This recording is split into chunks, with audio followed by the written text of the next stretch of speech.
চেষ্ট অনুসৰি কেনেকৈ শোল্ডাৰ আৰ্ম হোল আৰু নেকলাইন বা নেক উইথৰ জোখ উলিয়াব পাৰি তাকে আপোনালোকৰ আগত দেখুৱাবলৈ লৈছোঁ 30 সাইজৰ বাবে আমি শোল্ডাৰ ৰাখিব পাৰোঁ 5 ইঞ্চি আৰ্ম নমস্কাৰ আপোনালোক সকলোকে স্বাগতম জনাইছোঁ সবিতা ফেশ্বন ডিজাইনলৈ আজি মই আপোনালোকৰ ওচৰলৈ আৰু এটা নতুন ভিডিঅ' লৈ আহিলোঁ আজিৰ ভিডিঅ'টো মোৰ বিশেষকৈ বিগিনাৰ সকলৰ বাবে আজি মই আপোনালোকৰ আগত ব্লাউজৰ চেষ্ট অনুসৰি কেনেকৈ শোল্ডাৰ আৰ্ম হোল আৰু নেকলাইন বা নেক উইথৰ জোখ উলিয়াব পাৰি তাকে আপোনালোকৰ আগত দেখুৱাবলৈ লৈছোঁ 30 সাইজৰ বাবে আমি শোল্ডাৰ ৰাখিব পাৰোঁ 5 inch arm hole 5 inch neck width 2 inch 32ৰ বাবে same 5 inch arm hole 5 inch neck width 2 inch 34ৰ কাৰণে শোল্ডাৰ ৰাখিব পাৰোঁ আমি 5.5 inch arm hole 5.5 inch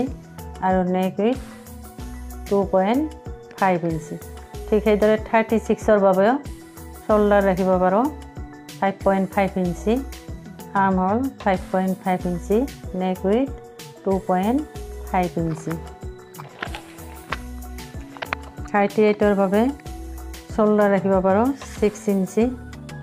arm hole 6 inch neck width 3 inch 40ৰ বাবেও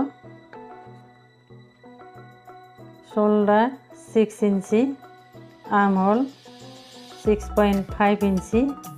নেক উইথ 3 ইঞ্চি 42ৰ বাবে 6.5 inch arm hole 6.5 inch neck with 3.5 inch 44ৰ বাবে 6.5 inch shoulder arm hole 6.5 inch neck with 3.5 inch size যিমানে ডাঙৰ নহওক কিয় নেকলাইন বা নেক উইথ 3.5তকৈ বেছি দিলে তেতিয়া আমাৰ ডিঙিটো বেছি বহল হৈ যায় গতিকে আমি 3.5 ইঞ্চিয়ে ৰাখিব লাগে 46ৰ বাবে শোল্ডাৰ ৰাখিম আমি 6.7 inch arm hole 6.5 inch neck with 3.5 inch এইদৰে আমি প্ৰতিটো সাইজৰ বাবে এই জোখত যদি ব্লাউজ কাটিব পাৰোঁ এই মেজাৰমেণ্ট লৈ তেতিয়াহ'লে আমাৰ ব্লাউজবোৰৰ ফিটিং ধুনীয়াকৈ আহে মই এই চাৰ্টত আপোনালোকক যি দিছোঁ এই জোখ অনুসৰিয়ে মই ব্লাউজ বনাওঁ আৰু মোৰ ব্লাউজৰ শেপ আৰু ফিটিং সুন্দৰ আহে এইটো মোৰ 32 সাইজৰ মই আৰ্ম হোল দিছোঁ শোল্ডাৰ দিছোঁ 5.5 আৰ্ম হোল 5.5 চাওক এইটো মোৰ আৰ্ম হোলৰ শেপ আৰু এইটো কি ধুনীয়াকৈ চিধা হৈছে গতিকে আপোনালোকে এই জোখত এই চাৰ্ট অনুসৰি ব্লাউজ বনাবলৈ